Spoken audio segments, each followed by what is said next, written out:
જય હિન્દ. જે રીતે બોટાદમાં ખેડૂત આંદોલનને તોડવા માટે, વેરવિખેર કરવા માટે ભાજપના ઇશારા ઉપર આંદોલનને ઉગ્ર બનાવવામાં આવ્યું અને તોડફોડ કરવામાં આવી. આ દરેક પ્રક્રિયામાં દરેકમાં નિર્દોષ ખેડૂતોને મારવામાં આવ્યા છે, ઘરમાં ઘૂસીને મારવામાં આવ્યા છે અને ખેડૂતોને જેલમાં પૂર્યા છે, યાતનાઓ દીધી છે. આટલું ભાજપ દ્વારા કરવા છતાં પણ હજી પણ ખેડૂતની માંગણીઓ તો ત્યાંની ત્યાં જ છે.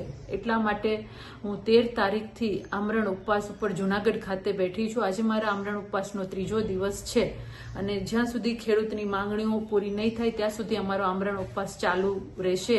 અને હવે હું જુનાગઢથી આમરણ ઉપવાસની છાવણી અમારા અમદાવાદ ખાતેના આમ આદમી પાર્ટીના કાર્યાલયે 16 તારીખે, જ્યાં અમારા બધા ભાઈઓ અને હોદ્દેદારો આમરણ ઉપવાસ ચાલુ કરવાના છે, ત્યાં જઈ અને હું મારા આમરણ ઉપવાસને કન્ટિન્યુ ચાલુ રાખીશ.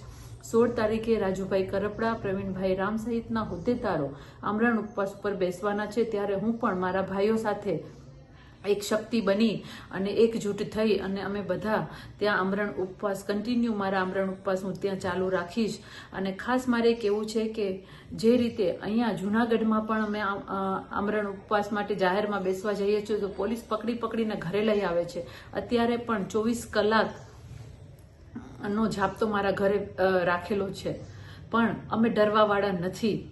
અમદાવાદમાં હું પણ 16 તારીખે મારા આ ઉપવાસ છાવણી જુનાગઢથી લઈ અને અમદાવાદની ઉપવાસ છાવણીમાં આવી અને કન્ટિન્યુ મારા આમરણ ઉપવાસ કરીશ. અને મારા ભાઈઓ સાથે અમે બધા એક થઈ અને બુલંદ અવાજ કરી અને ભાજપ સરકાર પાસે ખેડૂત હિતની માંગણીઓ અમે માંગીશું. અમે કોઈથી ડરવાવાળા નથી. પોલીસને જેટલા અમારી પાછળ લગાડવા હોય એટલા લગાડો, પણ અમારા આમરણ ઉપવાસ ચાલુ જ રહેશે. અને જે એ લોકોએ આખું ષડયંત્ર કર્યું, જે રીતે ખેડૂતોની માંગણીઓને કચડવા માટે જે તંત્રનો દુરુપયોગ કર્યો, પોલીસે જે રીતે અત્યાચાર કર્યો, આ બધુંય ભાજપના ઇશારે થયું છે. કારણ કે ભાજપનો કાળો ઇતિહાસ રહેલો જ છે. જ્યારે આંદોલન થાય છે ત્યારે આવા ષડયંત્રો કરે છે અને આંદોલનકારીઓને આંદોલનને બદનામ કરવાનું કરે છે. પણ અમે ડરવાવાળા નહીં, લડવાવાળા છીએ.